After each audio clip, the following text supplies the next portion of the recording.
Out of all the spooky things we cover, sometimes my mind does wander. Like my mind wanders back to the time where my grandma used to watch this show in the late 90s, and I wonder, was that bitch ever right about anything? And my grandmother would defend this woman with her entire life.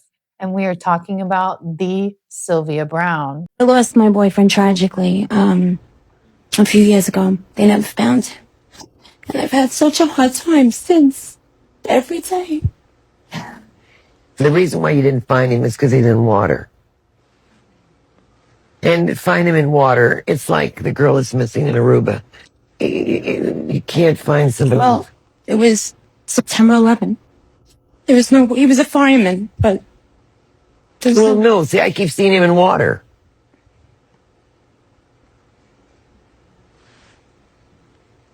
Sylvia Browne, if a Marlboro could talk. Just kidding. Rest in peace, Sylvia. Sylvia was born in 1936 in Kansas City, Missouri. Sylvia claims she began seeing visions at only age 3. Sylvia claims she accurately predicted her grandfather's passing, as well as her future siblings being born. Sylvia also describes being raised with a diverse religious background: Catholic, Episcopalian, Lutheran, and Jewish. Sylvia also claims she had a psychic maternal grandmother who acted as her guide or mentor throughout her life. Sylvia also claims that her grandmother helped her harness her abilities. Sylvia began her psychic career in 1973, where she started hosting small gatherings in her home. Word around the street got around, and this started growing to the point where Sylvia had to open her own business in order to accommodate all of her new clients. Now, Sylvia was able to open her own business within 1 year of doing it within her house. So you got to give Sylvia her credit where credit is due.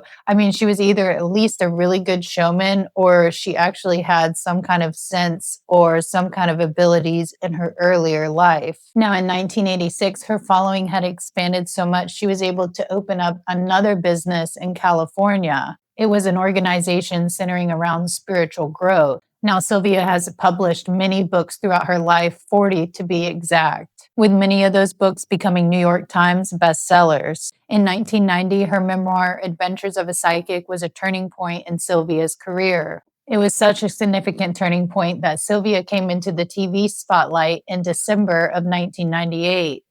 All right, who is Kathy? I don't know.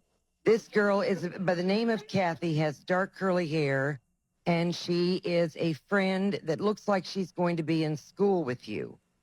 She has very, very beautiful blue eyes, and she does a lot of paperwork with you, which looks like school, because not everybody young is in school usually. This person is by the name of Kathy. Also looks like you're going to get into some kind of therapy work. I don't know. That doesn't sound familiar. Do you know what you're going to do? Yes. Okay, but it doesn't have anything to do with therapy. But it looks like you're going to be dealing with people that has to do with therapy. It looks like you're going to get into show business. No.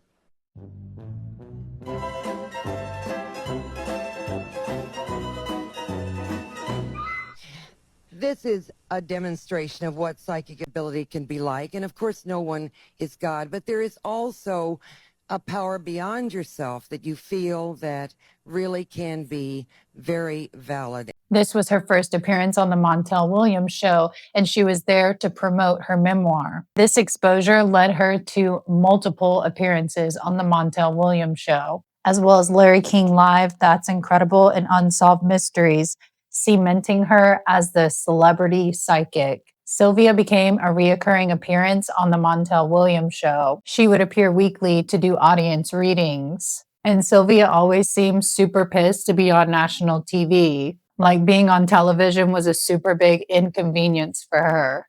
A 2013 audit counted 116 cases, 33 were mostly wrong, 0 were correct, and 83 were unverifiable. Here are some high-profile cases that Sylvia got wrong. In 2004, on the Montel Williams Show, Sylvia told Amanda Berry's mother, "She's not alive, honey." In 2013, Amanda Berry escaped captivity after she was held captive for over a decade. Unfortunately, Amanda's mother died in 2005, believing that her daughter had passed away. She even stated she was 95% sure that her daughter was dead.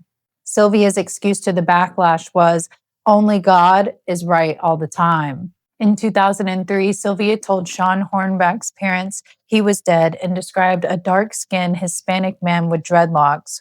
Hornbeck was found alive. His kidnapper was a white man without dreadlocks.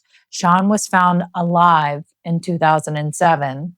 In 1999, Sylvia told Opal Joe Jenkins' family Opal had been taken into slavery in Japan. Opal's remains were later found in Texas. The autopsy showed she died shortly after abduction. In 2002, Sylvia told a mother of a missing woman her daughter was in Hollywood working as a stripper. Her death was confirmed years later based off of dental records. Her death was dated back to 1996. In 2006, at �꫐𝐲𝐽 Mine in West Virginia, there was a coal mine explosion, resulting in 13 miners becoming trapped for nearly 2 days. During the live radio coverage, Sylvia first reported that the miners were alive. When reports reversed, she changed course and said they were all dead. In the end, 12 were dead and only 1 survived. On Larry King Live in 2003, Sylvia said she would die at the age of 88. She died in 2013 at the age of 77. Here's what Sylvia did get right. In 2008, her book End of Days contains a passage about severe